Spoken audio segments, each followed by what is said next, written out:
Thank you very much.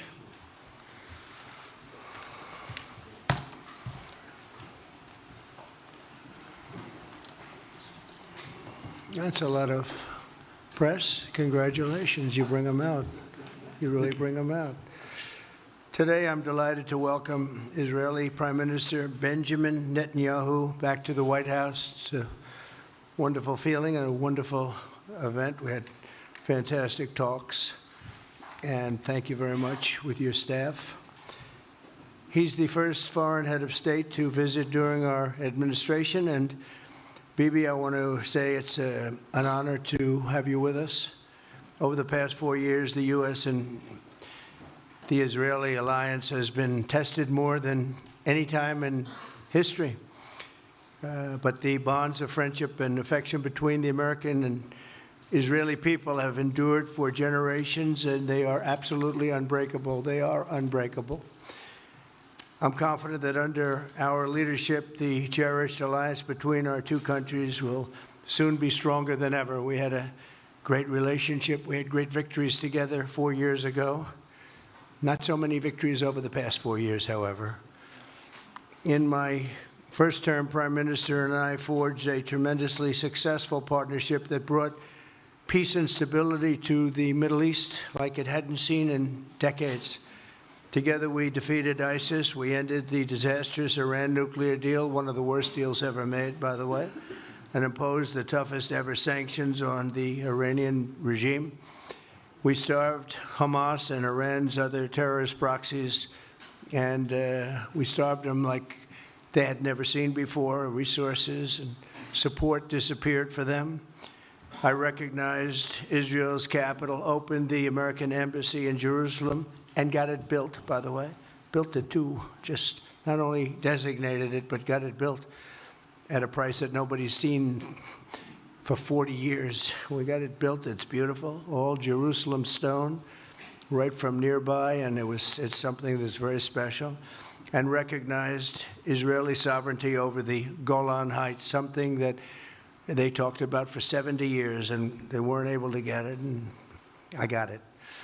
And with the historic Abraham Accord, something that was really an achievement that was, I think, going to become more and more important because we achieved the most significant Middle East peace agreements in half a century, but the Abraham Accords in particular, and I really believe that many countries will soon be joining this amazing peace and economic development transaction. It really is a big economic development transaction.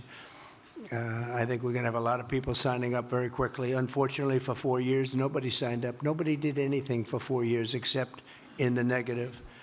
Unfortunately, the weakness and incompetence of those years, those past 4 years, the grave damage around the globe that was done, including in the Middle East, grave damage all over the globe. The horrors of October 7th would never have happened if I were president. The Ukraine and Russia disaster would never have happened if I were president. Over the past 16 months, Israel has endured a sustained, aggressive, and murderous assault on every front, but they fought back bravely. You see that and you know that. What we have witnessed is an all-out attack on the very existence of a Jewish state in the Jewish homeland. The Israelis have stood strong and united in the face of an enemy that has kidnapped, tortured, raped, and slaughtered innocent men, women, children, and even little babies.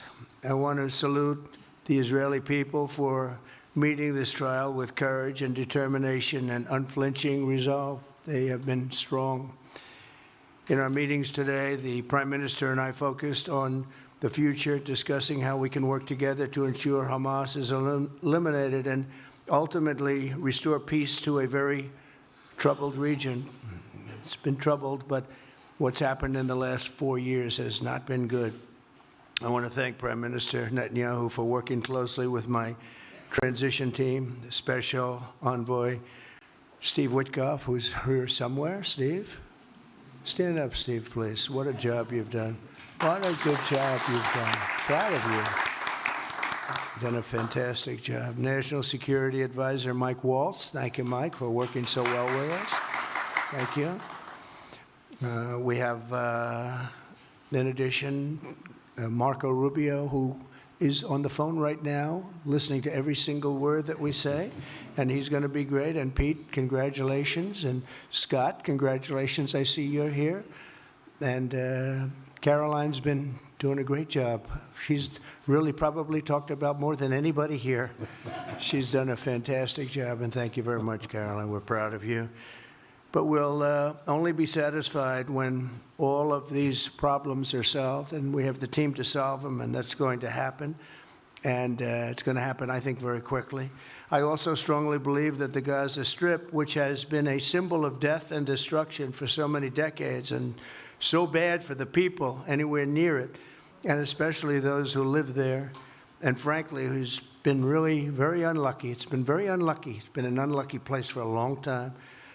Being in its presence just has not been good, and it should not go through a process of rebuilding and occupation by the same people that have really stood there and fought for it and lived there and died there and lived a miserable existence there. Instead, we should go to other countries of interest with humanitarian hearts, and there are many of them that want to do this, and build various domains that will ultimately be occupied by the 1.8 million Palestinians living in Gaza, ending the death and destruction and, frankly, bad luck. This can be paid for by neighboring countries of great wealth. It could be 1, 2, 3, 4, 5, 7, 8, 12. It could be numerous sites, or it could be one large site. But the people will be able to live in comfort and peace, and we'll make sure something really spectacular is done. They're going to have peace. They're not going to be shot at and killed and destroyed like this civilization of wonderful people has had to endure. The only reason the Palestinians want to go back to Gaza is they have no alternative. It's right now a demolition site. This is just a demolition site. Virtually every building is down. They're living under fallen concrete that's very dangerous and very precarious.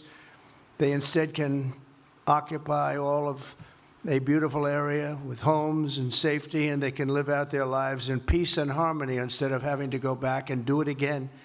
The U.S. will take over the Gaza Strip, and we will do a job with it, too. We'll own it and be responsible for dismantling all of the dangerous unexploded bombs and other weapons on the site, level the site and get rid of the destroyed buildings, level it out, create an economic development that will supply unlimited numbers of jobs and housing for the people of the area.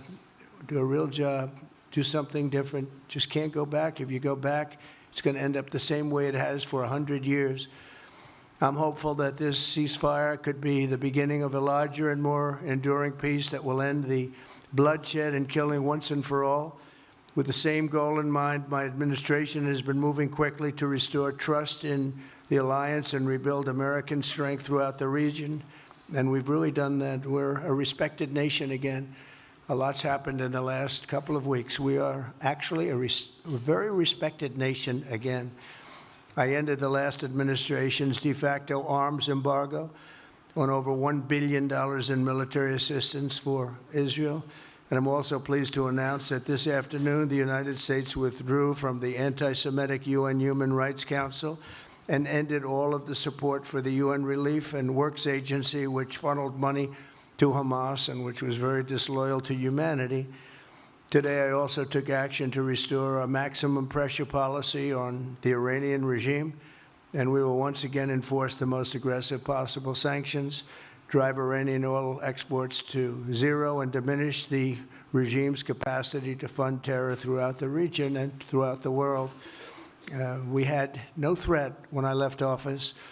Iran was not able to sell oil. Nobody was buying oil because I said, don't buy it. If you buy it, you're not doing any business with the United States. And Hamas was not being funded. Hezbollah was not being funded. Nobody was being funded. There would never have been an October 7th. 2 weeks ago, I once again designated the Houthis as a terrorist organization. They're trying to destroy world shipping lanes, and that's not going to happen. And over the weekend, I ordered airstrikes against senior ISIS leaders hiding in the caves of Somalia and took them out.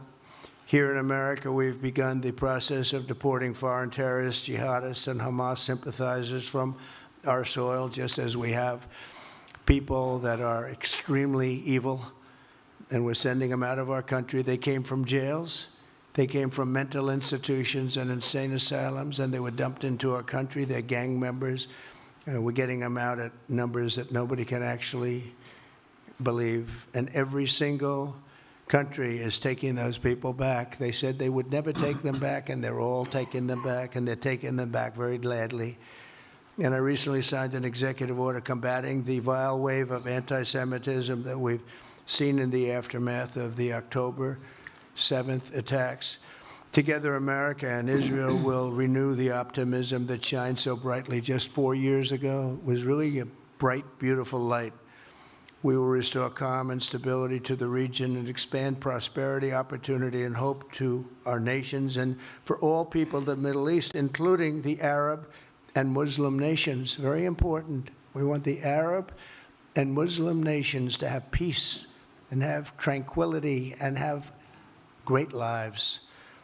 I'd like to now invite Prime Minister Netanyahu to say a few words, and we'll take some questions afterwards. Thank you very much. Thank you, Mr. President. I'm honored that you invited me to be the first foreign leader to visit the White House in your second term.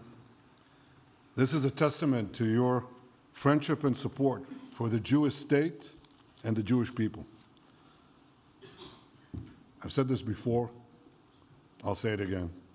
You are the greatest friend Israel has ever had in the White House.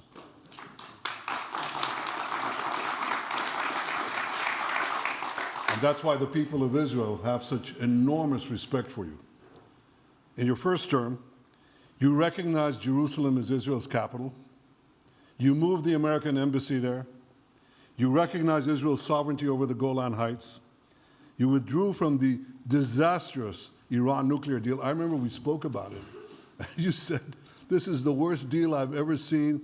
I'm elected, I'm walking out of it. That's exactly what you did. And I think it speaks loudly for just common sense, just looking at things and seeing them as they are. And of course, you also brokered the groundbreaking Abraham Accords in which Israel made peace with 4 Arab states. We did this in 4 months. Nothing happened for a quarter of a century, but in 4 months, we were able, working together under your leadership, to have 4 historic peace accords. And now in the first days of your second term, you picked up right where you left off. Your leadership helped bring our hostages home, among them American citizens. You freed up munitions that have been withheld from Israel. They had been withheld from Israel in the midst of a 7-front war for our existence. And you just freed it. You ended unjust sanctions against law-abiding Israeli citizens. You boldly confronted the scourge of anti-Semitism. You stopped funding, as you just said, international organizations like UNRWA that support and fund terrorists. And today, you renewed the maximum pressure campaign against Iran. Ladies and gentlemen, all this in just 2 weeks. Can we imagine where we'll be in 4 years? I can. I know you can, Mr. President. For our part, we in Israel have been pretty busy too. Since the horrendous October 7th attack, we've been fighting our common enemies and changing the face of the Middle East. On that infamous day, Hamas monsters savagely murdered 1,200 innocent people, including more than 40 Americans. They beheaded men, they raped women, they burnt babies alive, and they took 251 people hostage to the dungeons of Gaza. And after this worst attack on Jews since the Holocaust, Iran and its henchmen in the Middle East were absolutely ecstatic. Haniya praised the massacre. Sinwar said that Israel was finished. Nasrallah boasted that Israel was, here's what he said, as feeble as a spider's web. Well, Mr. President, Haniya is gone. Sinwar is gone. Nasrallah is gone. We've devastated Hamas. We decimated Hezbollah. We destroyed Assad's remaining armaments. And we crippled Iran's air defenses. And in doing this, we've defeated some of America's worst enemies. We took out terrorists who were wanted for decades for shedding rivers of American blood, including the blood of 241 Marines murdered in Beirut. We accomplished all this with the indomitable spirit of our people and the boundless courage of our soldiers. The Bible says that the people of Israel shall rise like lions, and boy did we rise. Today, the roar of the Lion of Judah is heard loudly throughout the Middle East. Israel has never been stronger, and the Iran terror axis has never been weaker. But as we discussed, Mr. President, to secure our future and bring peace to our region, we have to finish the job. In Gaza, Israel has three goals: destroy Hamas's military and governing capabilities, secure the release of all of our hostages, and ensure that Gaza never again poses a threat to Israel. I believe, Mr. President, that your willingness to puncture conventional thinking that has failed time and time and time again, your willingness to think outside the box with fresh ideas will help us achieve all these goals. And I've seen you do this many times. You cut to the chase. You see things others refuse to see. You say things others refuse to say. And after the jaws drop, people scratch their heads and they say, you know, he's right. And this is the kind of thinking that enabled us to bring the Abraham Accords. This is the kind of thinking that will reshape the Middle East and bring peace. We also see eye to eye on Iran. That's the same Iran that tried to kill us both. They tried to kill you, Mr. President. They tried through their proxies to kill me. We're both committed to rolling back Iran's aggression in the region and ensuring that Iran never develops a nuclear weapon. Mr. President, ladies and gentlemen, Israel will end the war by winning the war. Israel's victory will be America's victory. We will not only win the war, working together, we will win the peace. With your leadership, Mr. President, and our partnership, I believe that we will forge a brilliant future for our region and bring our great alliance to even greater heights. Thank you. Thank you very much, baby. Very nice. Thank you. And J.D. Vance, everybody. J.D., please, Vice President, stand up. He's been doing a good job. He's been working very hard on all things, but this in particular. We'll take some questions, please. Yes, ma'am. Go ahead, please. Go ahead. Yeah, go ahead. Mr. President, can a normalization deal with Saudi Arabia be achieved without the acknowledgement of a Palestinian state? That question for you too, Mr. Prime Minister. And Mr. President, given what you've said about Gaza, did the U.S. send troops to help secure the security vacuum? So Saudi Arabia is going to be very helpful, and they have been very helpful. They want peace in the Middle East. It's very simple.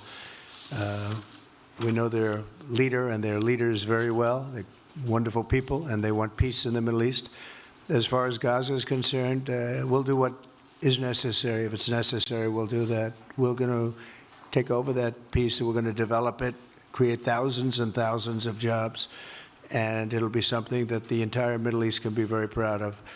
But everybody feels that continuing the same process that's gone on forever, over and over again, and then it starts, and then the killing starts, and all of the other problems start, and you end up in the same place, and we don't want to see that happen. So by the United States, with its stability and strength, owning it, especially the strength that we're developing and developed over the last fairly short period of time, I would say really since the election, I think we'll be a keeper of something that is very, very strong, very powerful, and very, very good for the area, not just for Israel, for the entire Middle East, very important. And we'll, again, have thousands of jobs, and there'll be jobs for everyone, not for a specific group of people, but for everybody. Okay, please. I think peace between Israel and Saudi Arabia is not only feasible, I think it's going to happen.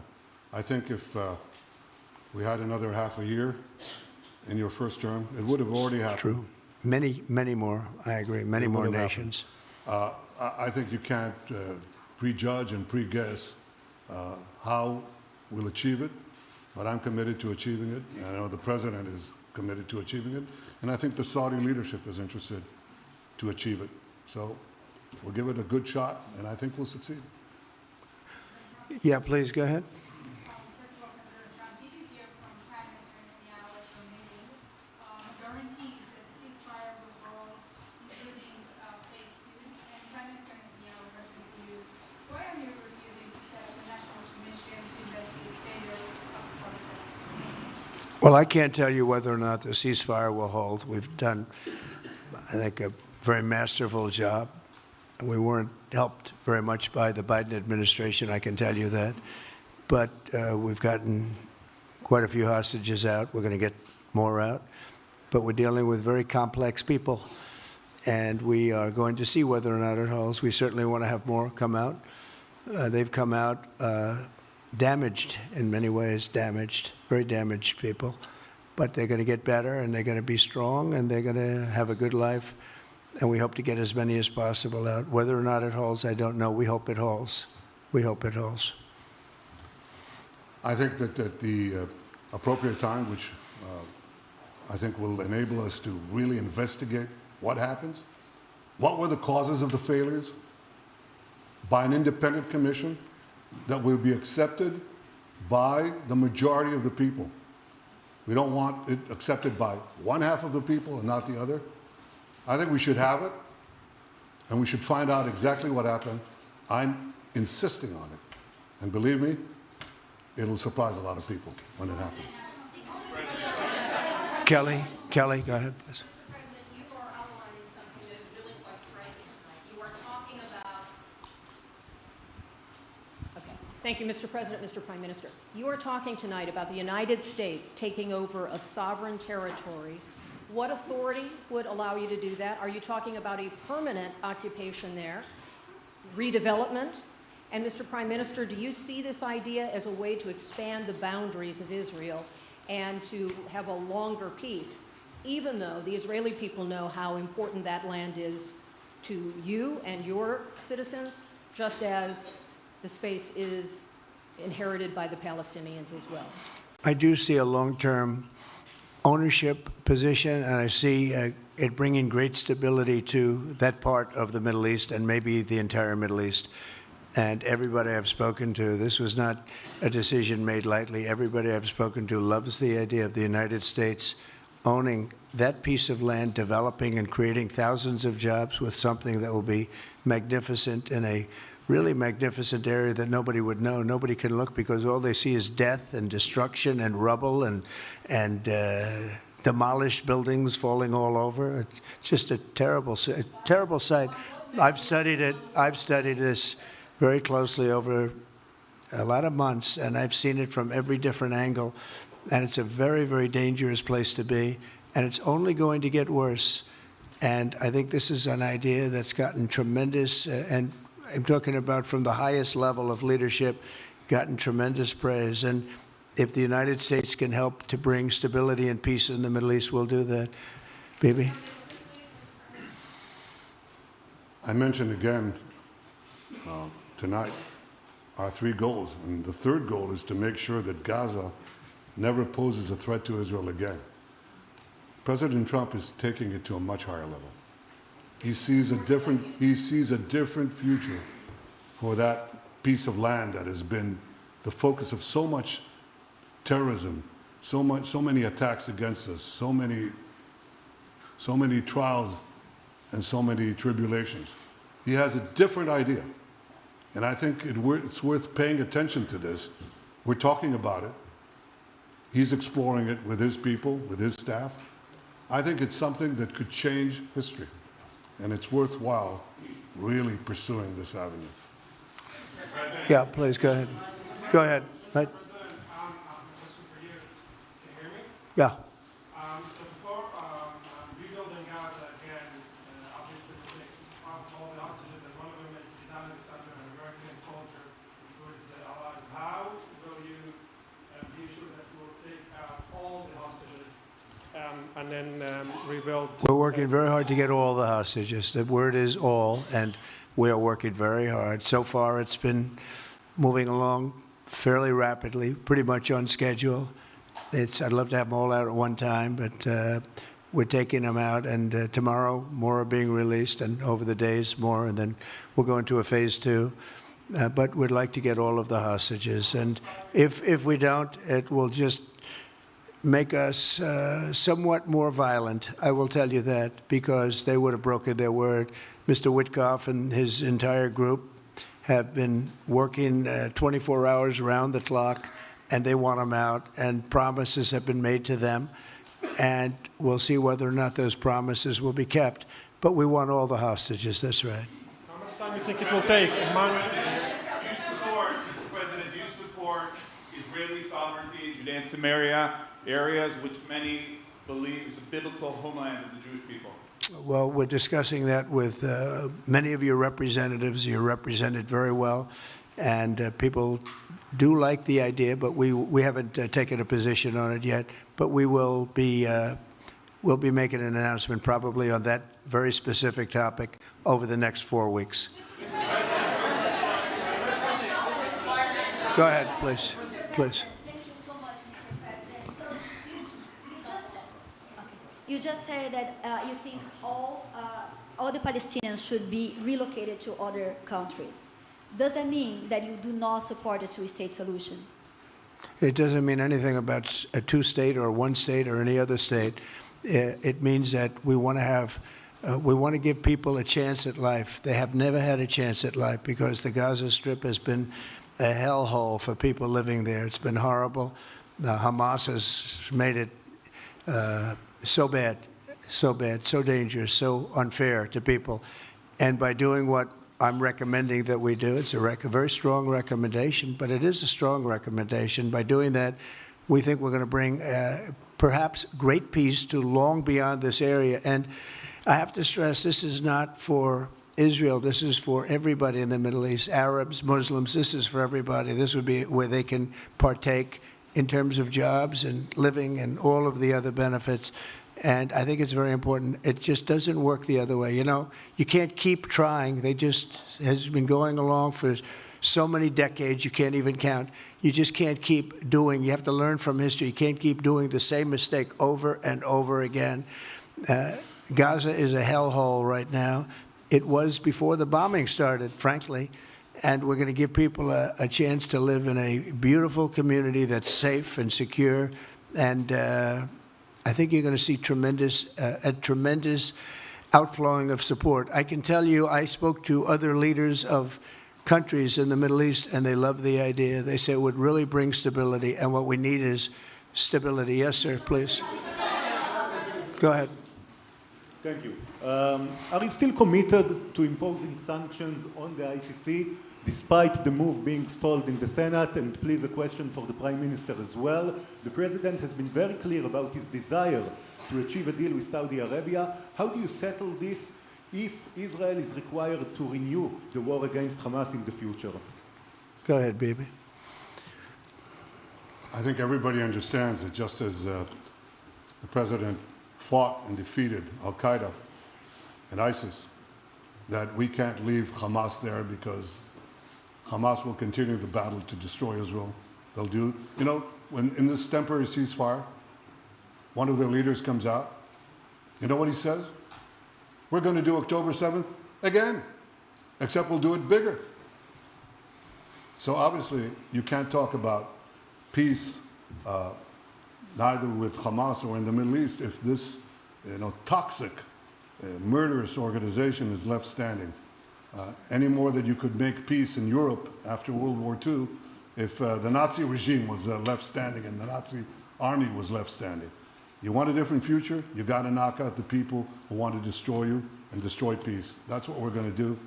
I think that will also usher in, actually, the peace with Saudi Arabia and with others. And I think there will be others, too. Yes, ma'am. Go ahead. Afghan suffered women as a high expectation from you. Do you have any plan to change Afghanistan situation? Are you able to recognize Taliban? Because I'm an Afghan journalist, Afghan suffered women. Any comment about Afghanistan? What's your future plan for Afghan people, especially Afghanistan? I have a little hard time understanding you. Where are you from? Oh. Actually, it's a beautiful voice and a beautiful accent. The only problem is I can't understand a word you're saying. But I just say this, good luck, live in peace. Go ahead, please. That's okay, yeah, please. And Prime Minister, you said earlier today that it was tough for you to implement these sanctions on Iran, but you did indicate that you were willing to negotiate with them. What would that look like, and are you in conversations with them? And the same for the Prime Minister, sir. I hated doing it. I want Iran to be peaceful and successful. I hated doing it. I did it once before, and we brought them down to a level where they were unable to give any money. They had to survive themselves, and they had no money. They were essentially broke, and they had no money for, as I said, Hezbollah. They had no money for Hamas. They had no money for any form of terror. The 28, if you call it, the 28 sites of terror, they had no money for any of it. They had to do their own and focus on their own well-being. And I hated to do it then, and I hate to do it just as much now. And I say this, and I say this to Iran, who's listening very intently. I would love to be able to make a great deal, a deal where you can get on with your lives and you'll do wonderfully. You'll do wonderfully. Incredible people, industrious, beautiful, just an unbelievable group of people in Iran. And I know them well, have many friends from Iran and many friends that are Americans from Iran, and they're very proud of Iran. But I hated to do it, just so you understand. And I hope we're going to be able to do something so that it doesn't end up in a very catastrophic situation. I don't want to see that happen. I really want to see peace, and I hope that we're able to do that. They cannot have a nuclear weapon. It's very simple. I'm not putting restrictions. They cannot have one thing. They cannot have a nuclear weapon. And if I think that they will have a nuclear weapon, despite what I just said, I think that's going to be very unfortunate for them. If, on the other hand, they can convince us that they won't, and I hope they can. It's very easy to do. It's actually very easy to do. I think they're going to have an unbelievable future. Yeah, please, sir, go ahead. Plan for Gaza. Yes. Can you lay out your plan for Ukraine and also... For Ukraine? For Ukraine, yes. You consider yourself a strong leader. You blamed your predecessor for letting Russia to take over Ukraine. Will you demand from Putin to get out of Ukraine, from sovereign territory of Ukraine? So we're dealing right now on the subject. I don't want to spend a lot of time because we're here for another reason, but we are having very good talks, very constructive talks on Ukraine. And we are talking to the Russians. We're talking to the Ukrainian leadership. It would have never happened. That would have never happened. It should have never happened. I get reports every week, the number of soldiers, mostly soldiers now. The cities have been largely demolished. You talk about a very sad sight to see. We talk Gaza. Well, many of these cities look as bad as Gaza and worse, what's happened to them. And I want to see that end. And I want to see it end for one simple reason, the life of young people being absolutely obliterated on both sides. You probably have 700,000 Ukrainian soldiers dead, 800,000, maybe more Russian soldiers dead.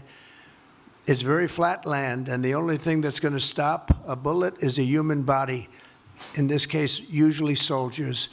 and the numbers are staggering. When you hear the real numbers in Ukraine, what the numbers are, and this doesn't include the cities that have been demolished and all of the people that were killed. So I want to see it stopped. We're having very good talks, and I think we're going to get it. I think something will be, hopefully dramatically, it will rise above everything. You have to. You can't let this continue. You can't. This is an absolute slaughter that's taking place on the beautiful farmlands of Ukraine, and we have to stop it. We can't let this continue. It is a human tragedy, and we're going to try very hard to stop it. Yeah, please, go ahead, sir. Go ahead. Mr. President, what's your view about Palestinian leader Abbas' role in all the regional changes you want to do? And a question for the Prime Minister, what's your view on President Trump wanting to reach a deal with Iran and not a much more active military stance towards them? Go ahead, baby. Go ahead. I think the President just said something that I think is the pivot of everything that we're talking about. He said Iran cannot have a nuclear weapon. And we fully agree with that. If this goal can be achieved by a maximum pressure campaign, so be it. But I think the most important thing is to focus on the goal, which the President just did, and I fully agree with him. Well, I said it, and he said it very well. It's a campaign of pressure to see if we can get something done. He doesn't want to do what some people think will automatically happen because they're very difficult people to deal with, as you know. But if we could solve this problem without warfare, without all of the things that you've been witnessing over the last number of years, it would be, I think it would be a tremendous thing. Go ahead, please. Do you have any plans to visit Israel soon? To visit where? Israel and Gaza. Oh, well, I love Israel. I will visit there, and I'll visit Gaza, and I'll visit Saudi Arabia, and I'll visit other places all over the Middle East. The Middle East is an incredible place, so vibrant, so it's just one of the really beautiful places, and with great people. And I think a lot of bad leadership has taken place in the Middle East that's allowed this to happen. It's just terrible. And that includes on the American side, by the way. We should have never gone in there a long time ago, spent trillions of dollars and created so much death. So that includes Americans. But yeah, I'll be visiting a lot of different places in the Middle East. I've been invited everywhere, but I will be visiting some, yeah. Okay. Let's go. Caitlin, go ahead, Caitlin. Caitlin, go ahead. On what you were saying there. Say it. Go ahead, please. Just to follow up on what you were saying about the Gazans leaving Gaza, going to other countries. One, where exactly are you suggesting that they should go? And two, are you saying they should return after it's rebuilt? And if not, who do you envision living there? I envision a world, people living there, the world's people. I think you'll make that into an international, unbelievable place. I think the potential in the Gaza Strip is unbelievable. And I think the entire world, representatives from all over the world will be there, and they'll live there. Palestinians also. Palestinians will live there. Many people will live there. But they've tried the other, and they've tried it for decades and decades and decades. It's not going to work. It didn't work. It will never work. And you have to learn from history. History has, you just can't let it keep repeating itself. We have an opportunity to do something that could be phenomenal. And I don't want to be cute. I don't want to be a wise guy, but the Riviera of the Middle East, this could be something that could be so bad. This could be so magnificent. But more importantly than that is the people that have been absolutely destroyed that live there now can live in peace in a much better situation because they're living in hell. And those people will now be able to live in peace. We'll make sure that it's done world class. It'll be wonderful for the people. Palestinians mostly we're talking about. And I have a feeling that despite them saying no, I have a feeling that the king in Jordan and that the general president, but that the general in Egypt will open their hearts and will give us the kind of land that we need to get this done. And people can live in harmony and in peace. Thank you all very much. Thank you. Thank you very much. Thank you.